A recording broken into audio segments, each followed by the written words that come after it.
ભરૂચ નગરપાલિકા દ્વારા નવી પાણીની પાઇપલાઇન નાખવાની કામગીરીને પગલે ભરૂચ શહેરમાં 5 દિવસ સુધી શહેરીજનોને એક જ સમયે પાણી પુરવઠો પૂરો પાડવામાં આવશે, જેની સર્વે નોંધ લેવા જણાવ્યું છે। ભરૂચ નગરપાલિકા દ્વારા શહેરના પીવાના પાણી પુરવઠાને વધુ શુદ્ધ બનાવવા માટે પાઇપલાઇન કામ હાથ ધરવામાં આવી છે।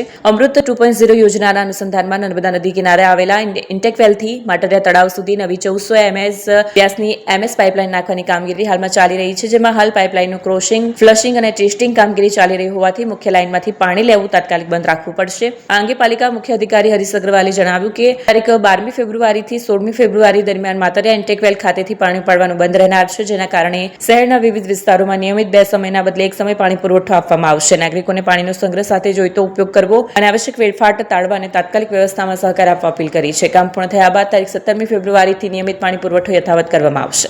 ભરૂચ નગરપાલિકા દ્વારા શહેરીજનોને પાણી પૂરું પાડવા માટે અમલેશ્વર બ્રાન્ચ કેનાલમાંથી પાણી લેવામાં આવે છે। અમલેશ્વર બ્રાન્ચ કેનાલમાંથી માતરિયા તળાવ ભરવા માટે લગભગ 20 વર્ષ અગાઉ આરસીસીની પાઇપલાઇન મોટા ડાયામીટરની નાખવામાં આવેલ હતી, પરંતુ સમય જતાં એ પાઇપલાઇન અમુક જગ્યાએથી લીકેજ થવાના કારણે એ પાઇપલાઇન બદલવાની જરૂરિયાત હતી। સાથે સાથે ગેલવાળો જે રોડ બની રહ્યો છે એના રોડના કામમાં પણ વારે વારે એ પાઇપલાઇન લીકેજ થતી હતી।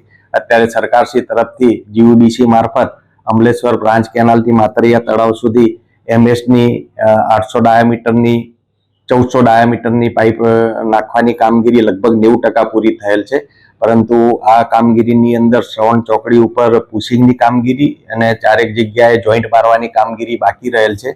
જે કામ પૂરું થશે એટલે આ પાઇપલાઇન ઉપયોગમાં આવશે અને માતરિયા તળાવ ભરવામાં સરળતા રહેશે।